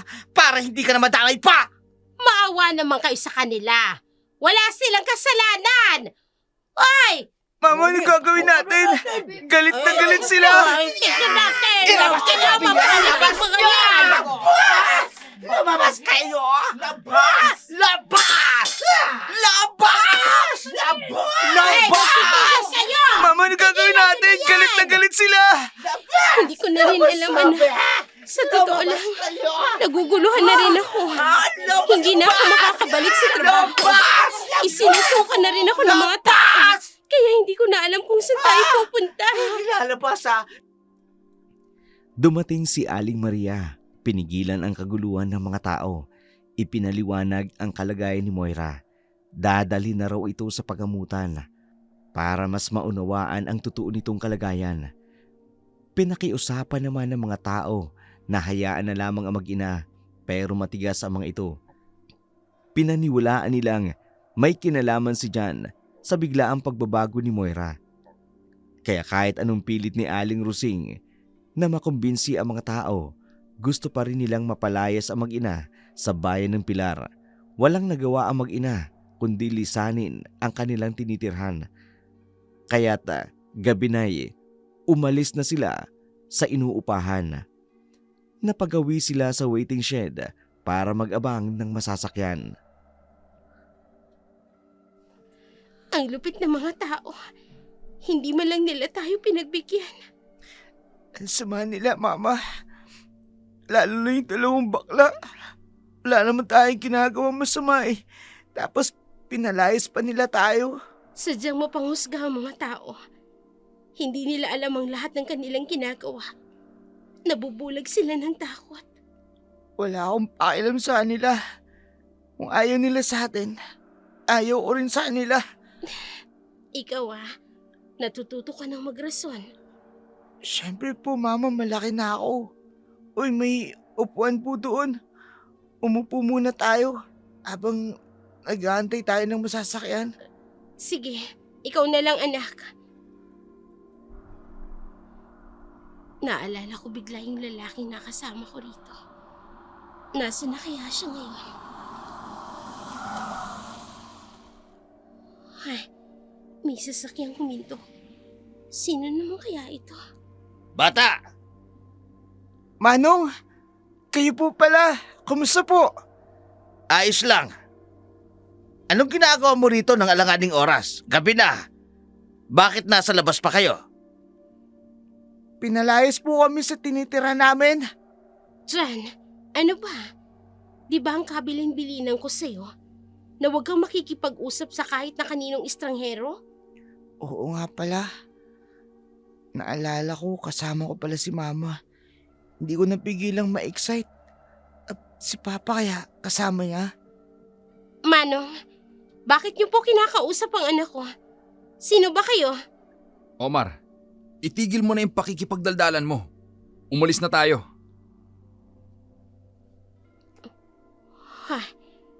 Yung boses niya, parang pamilyar sa akin. Hindi kaya siya yung mamang nakilala ko nung gabing umuulan? Pero boss, kuwan kasi. Sino ba yung kausap mo? Si Papa. Bumababa ang salamin ng bintana. Teka, titingnan ko. Hindi nga ako maaaring magkamali. Siya nga yun. Kung hindi siya importanteng tao, umalis na tayo. Manong! Sandali! Ako ito. Yung babaeng nakasama mo nung umuulan. Pakiusap. Baka pwede mo akong pagbigyan. Kakapalan ko na ang pagmumukha ko. Pwede mo ba kaming tulungan? Wala kaming matutuluyan ng anak ko. Kung ayos lang, pasakayin niyo kami hanggang sa makarating kami sa kabilang bayan. Si Amo talaga. May padrama pang nalalaman. Papa, tinupad ko po yung pangako ko sa inyo. Tuparin mo yung sa inyo rin. Pagkakataon na ito para mabuo kami. Doon din naman ang daan natin, di ba Omar? Oo, boss. Sige, sumakay na kayo. Salamat. Salamat sa pagpayag. Tatanawin ko itong isang malaking utang na loob sa iyo. Pinipilit nilang tatlo na hindi magpahalata kay Ana, si John, Omar, maging si Gerald. Hindi makakilos at mapakali sa kanilang kinauupuan. Nagtataka man si Ana, pakiramdam niya. May kakaiba sa tatlong lalaking kasama niya. Binaliwala naman ni Ana. Iniisip niya, baka naiilang sila sa una nilang pagkikita. Nais niya sanang magbukas ng isang mapag-uusapan. Kaya lang, ramdam niya ang kanyang katawan sa maghapong pagod sa kumusyong naganap sa kanilang bahay. Sa mabagal na pagtakbo ng sasakyan, nakaramdam si Anang na matinding antok, maging si John. Nakatulugan ang kanilang biyahe. Hindi nila namamalayan ang pagdating nila sa Hacienda Fontellas. Kinaumagahan nang magising si Ana sa isang magandang silid. Nagulat siya. Hindi niya namamalayan ang pagdala sa kanya rito. Agad niyang tinawag at hinanap ang kanyang anak. Jan? Anak? Nasaan ka? Jan? Gising ka na pala. Halika sa baba. Kakain na. Nasaan ang anak ko? Bakit mo kami dinala rito? Pwede bang huwag ka munang magalit? Magpapaliwanag ako ng maayos. Hindi ako galit. Nagtataka at nagtatanong lang ako. Bakit dito mo kami dinala? Hindi ba't nakiusap ka sa akin na tulungan ko kayo? Ginawa ko lang ang pakiusap mo. Oo, pero hindi ang tumira sa pamamahay mo. Ang anak ko, ibalik mo siya sa akin. Aalis na kami rito. Hindi pwede. Hindi ako papayag. Dito lang kayo. Kung ayaw mo naman, iwan mo sa akin si Jan. Ano? Bakit ko naman iiwan sa iyo ang anak ko? Anak ko si Jan. At hindi mo siya kaano-ano para panatilihin siya rito sa pamamahay mo. Matalinong bata talaga si Jan. Marunong tumupad sa pinag-usapan. Hanggang ngayon, wala siyang nabanggit sa'yo tungkol sa akin. Ana, anak ko si Jan. Ano? Anong sinasabi mong anak mo si Jan? Nakalimutan mo na ba? Nung gabing lasing na lasing ka at sinukahan mo ako? Ha? Teka sandali. Imposible ito. Hindi maaari. Ang anak ko. Kukunin niya sa akin ang anak ko. Hindi ako papayag. Aalis kami rito. Hindi ako papayag na mawalay siya sa akin. Jan! Anak, nasan ka? Aalis na tayo ngayon din! Jan! Ana, sandali. Kumalma ka muna. Pakinggan mo ako. Paano akong kakalma? Kinukuha mo sa akin ang anak ko. Kung sino ka mang Poncio Pilato ka, wala kang karapatan sa anak ko. Kahit maging tatay ka man niya, hindi ako papayag na ilayo mo siya sa akin. Hindi ko gagawin yon. Kumalma ka. Masyado ka na naghihisterya. Dahil pinantaan mo ko. Hindi ko iiwan rito ang anak ko. Gusto kong mamuhay lang kami ng tahimik. Pero dahil sa pagpapakita mo sa akin, lalo lang magugulo ang buhay namin. Diyan, anak! Diyan! Mama! Mama! Bakit niyo po ako tinatawag? Papa, kumusta po? Naipaliwanag niyo na ba kay mama ang lahat? Jan, anak. Patawad. Galit ang mama mo. Anong ibig sabihin nito? Matagal nang alam ng anak ko ang totoo? Ako lang ang hindi nakakaalam? Magpapaliwanag ako. Huwag kang magagalit sa anak mo. Mama, sorry po. Makinig ka muna po sa amin ni Papa. Hindi po namin gusto maglihim at magsinungaling sa'yo. Sinusubukan lang po namin magtiwala ka kay Papa. Gusto ko pong mabuo yung pamilya natin. Mabuo ang pamilya? Matapos niyo akong pagmukhaing tanga? Pinagkaisahan niyo ko. Hindi niyo man lang inisip na mas magagalit ako dahil dyan sa ginawa niyo. Tama na. Halika na dyan. Aalis na tayo rito. Hindi ko nagugustuhin pang magtagal pa sa lugar na ito. Pero Mama, ayoko Huwag nang po. matigas ang ulo! Tandaan mo, nagsinungaling ka sa akin. Kaya huwag mong isipin na ligtas ka na sa atraso mo. Tama na! Ayoko na magpanggap na mabait pa. Isa lang ang gusto ko. Ang makasama ang anak ko. Tapos ilalayo mo siya sa akin. Hindi rin ako papayag. Diyos ko, ang mga mata niya, nalilisik sa galit. Anong nangyayari? John, anak, mamili ka sa amin ng mama mo kung kanino ka sasama. Sa akin ba o sa kanya? Ayoko pong mamili. Sa school, lagi na akong namimili kung ano yung tama at kung anong mali. Mahalaga kayo pareho sa akin. Di po ba pwedeng mabuo na lang tayo, Mama, Papa? Mama, pagbigyan mo na po ako. Ayoko magkawatak-watak muli tayo. Buo na tayo eh. Tsaka wala namang dahilan para mailayo ako kay Papa. Pakiusap, Mama. Pakinggan mo ako. Pumayag ka sa gusto ko. Sa gusto ni Papa. Kung ayaw mo matulad ang nangyari kay Tita Moira. Ha? Ngayon ko lang naalala. Bakit hindi ko naisip yon? Sila ang mga taong nakasama ng anak ko. Nila ni Moira. Noong mga panahong nawala sila. Ibig lang sabihin nun, sila rin ang may kagagawa ng lahat ng nangyari sa kanya. Mama, pumayag ka na. Anong desisyon mo sa sinabi sa'yo ng anak mo? Mananatili ka ba rito? O iiwan mo sa akin ang anak ko? Magsasakripisyo ako. Mananatili ako rito para sa anak ko. Pero wag mong nanaisin na papayag akong makasama ako rito bilang kabiyak mo. Hindi ko pa alam ang tunay mong pagkatao. Si Moira, gusto kong malaman ang totoong nangyari sa kanya sa bahay na to. Sinubukang makiharap ni Ana sa mga kasamahan ni Gerald sa asyenda. Ilang siyang makihalabilo sa mga ito. Baka sa mga mata nila ang panghusga sa kanya. Tahimik lang nilang pinagmamasdan ang bawat kilos niya.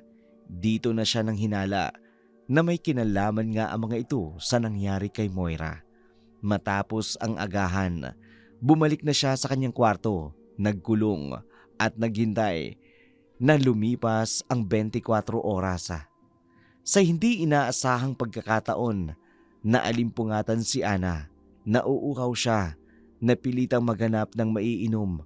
Nagpunta siya sa isang silid na inakala niyang kusina. Pagpasok niya sa loob, nakita niya sa paligid ang nagkalat ng dugo. Aalis na sana siya nang maulinigan ang isang kumakain na nilalang. Kitang-kita niya ang pagsugod nito sa kanya. Sa pagmamadali niya, naapakan niya ang lalagyan. Nadula siya at nauntog. Bago siya tuluyang nawala ng ulirata, may kung anong tinig siyang narinig. Parang kakaibang tugtugin at sayaw.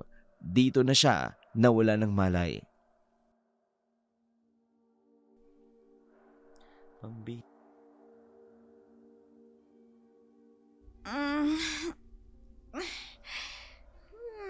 Nagsayaw lang naman kami kanina. Pero bakit parang nalasing ako?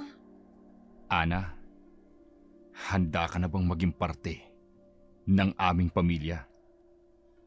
Oo, handa na ako. Tumingin ka sa mga mata ko, Ana. Huwag kang mag-alinlangan sa akin. Ako ito, si Gerald, ang tunay na ama ng anak mo. Gerald? Sumunod ka sa lahat ng ipagagawa ko sa iyo. Magtiwala ka sa akin para ito sa iyo at sa ating anak. Mahiga ka sa kama. Mamaya lang, tatabihan na kita. Ano ba talagang nangyayari sa akin? Bakit hindi ako makatanggi sa lahat ng sinasabi niya? Eto na ako, pahiga na sa kama at hindi mamaglit ang tingin ko sa napakakisig niyang aura.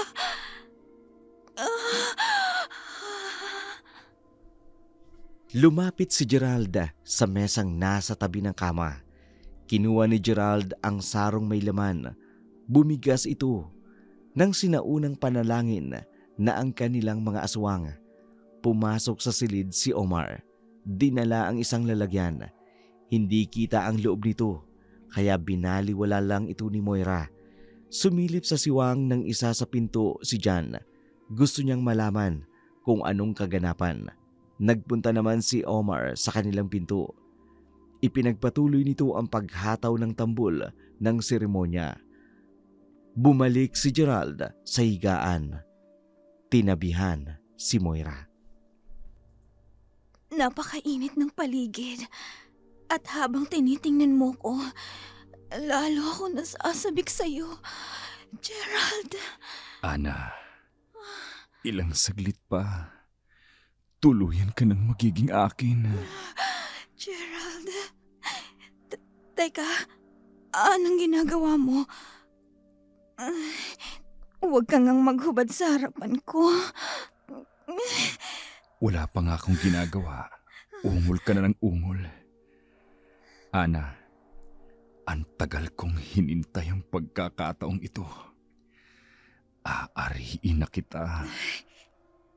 Napakakisig mo, Gerald. Hindi kita matanggihan. Kung ganon, hawakan mo ang sarong ito. Inumin mo. Ligtas bang inumin ito? May duda ka ba? Ako ang unang iinom at sumunod ka.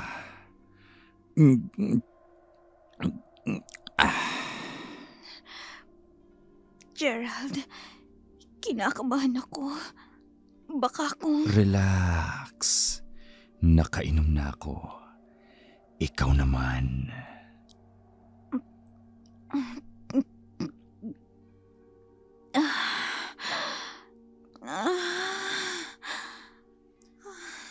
Naganap na.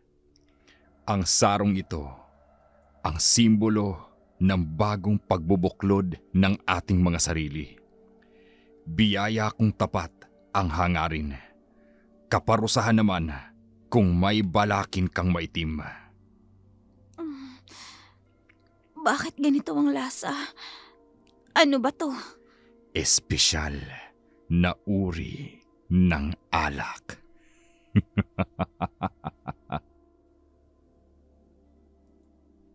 Napakagat sa labi si Moira. Ramdam niya sa kanyang lalamunan ang mainit na guhit nito. Hindi ito nakatiis na hawakan ang sarili niya. Kumilos na rin si Geralda. Dahan-dahang idinampi ang kanyang palad sa mga katawan ni Moira. Pinagapang mula sa kanyang balikat, braso, hanggang sa tiyan, pababa sa kanyang balakang. Napapikit si Moira sa kiliting dulot nito. Ito ang kauna-unahang pagkakataong naging uhaw siya sa kasabigan. Kusa niya ring tinanggal ang sariling damit at naghintay ng susunod na gagawin ni Geralda. Hawak pa rin ito ang saro. Biglang ibinuhos sa kanyang katawan. Ang natirang laman nito, nagulat si Moira nang makita ang mapulang likidong dumaloy sa kanyang katawan.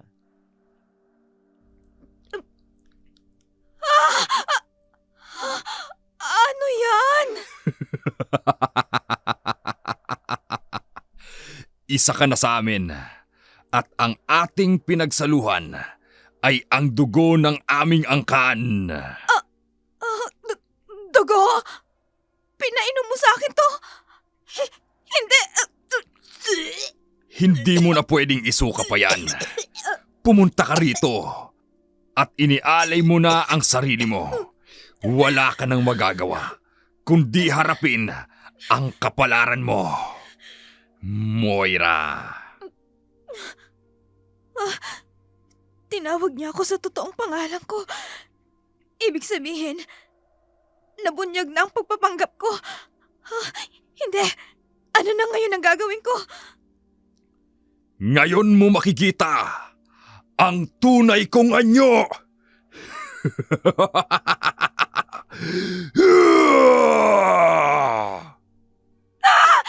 Hindi! Halimaw! Isa kang nakakatakot na halimaw! Ito ang tunay kong anyo, Moira. Ikaw ang magiging kasalo ko sa gabi ng aking kagutuman. Hindi! Palabasin niyo ako rito! Ayoko na! Nakakadiri ka! Hindi! Ipinakita niya na ang tunay niyang anyo. Kakaiba ka pero hindi ako matatakot. Tulad ng sinabi niya sa akin kanina. Palabasin niyo ako rito! Ayoko sa'yo! Isa kang aswang! Pakawalan niyo ako! Wag! Wag! Wag! Nanlaki ang kanyang mga mata. Hindi lang iisang aswang ang nagpakita sa kanyang harapan. May 2 aswang pang sumulpot sa likuran nito. Sinasadyang takutin siya para lang parusahan ito sa kanyang pagsisinungaling. Pinatigil ni Gerald ang seremonya. Dinig na dinig sa labas ng silid ang walang tigil na pagwawala ni Moira. Si Jan naman, bumalik sa kwarto nito. Humiga sa kama at nagpahinga. Kumilos ito na parang walang nangyari sa kanyang mga nakita. Ito pala ang sinasabi ng kanyang ama na makikita niya matapos silang magkasarili ng mag-usap. Hindi naman siya natakot kahit aswang ang mga kasama niya. Bagkus natuwa pa nga ito. Nalaman niyang hindi pala siya ulila sa ama. Hindi makapaniwala si Moira. Ang inaakala niyang karangyaang pinapangarap niya, magiging bangungot pala. Umiyak si Ana. Hindi siya makapaniwala. Si Moira naman, patuloy na pinarurusahan ng pamilya ni Geralda. Wala siyang ibang magawa kundi sambitin ang pangalan ni Moira. Moira! Mama! Mama, gising po. Binabangungot ka. Ano pong napanaginipan niyo? Jan, ko. Diyos ko, ang bahay na ito, nakakatakot ang mga tao rito. Anak, tara na. Umalis na tayo rito. Hindi tayo dapat magtagal sa pamamahay na ito. Hindi tayo ligtas sa poder nila. Tara na, umalis na tayo ngayon din. Po, ano po ba sinasabi niyo? Ito na po yung bahay natin. Wala na tayong ibang mapupuntahan. Anak, bakit ka ba ganyan? Bakit hindi ka natatakot? Sabihin mo nga sa akin ng totoo. Alam mo rin ba ang lihim na pagkatao ng tinatawag mong Papa Gerald? Sinabi niya rin ba sa'yo kung anong totoong nangyari kay Tita Moira mo? Alam ko na po ang lahat. Kitang-kita po ng 2 kong mga mata kung paano pong pinarusahan nila Lola at ni Papa si Tita Moira. Diyos ko, anong lugar ang napuntahan natin dyan? Nasa lungga tayo ng mga aswang. Mapapahamak tayo rito kung hindi tayo aalis ngayon, anak. Mama, hindi na tayo mapapahamak. Lalo na ako. Anak ako ni Papa. Hindi siya papayag na mapahamak ako. Katulad ko rin siya. Darating ang panahon, tuturuan niya rin ako paano maging isang ganap niyang tagapagmana. Kaya nga po sabi ko sa inyo una pa lang, makinig kayo sa akin. Kung gusto mong maligtas tayo at patuloy na mabuhay, walang ibang gagawin. Magpasakop sa kapangyarihan ni Gerald Pontellas. Diyos ko, pati ang ina ko, napasa ilalim na ng Gerald na yon. May kung anong ginawa siya sa anak ko para hindi na siya makinig sa akin. Kaya pala, una pa lang nang nagbalik sa akin si Jan, kakaibang-kakaiba na siya. Diyos ko, ano na ngayon ang gagawin ko? Kakayanin ko pa bang manatili rito? Hindi ko na ata kakayanin magtagal sa bahay na to. Sa bawat oras na lumilipas, kaba at takot ang nararamdaman ko. Hindi ako mamamatay sa pagkain o pagkagat nila sa akin. Mamamatay ako dito sa nervyos dahil sa pakikisalamuha ko sa mga taong ito. Maraming salamat po sa panunood. Kung bago pa lamang kayo sa aming channel, huwag kaliligtaang mag-like, mag-share at mag-comment ng inyong mga suggestion o mga komento tungkol sa aming kwento sa araw na ito. Kung di pa kayo nakasubscribe, subscribe na at i-click na rin ang notification bell para updated kayo sa mga bagong video na aming i-upload.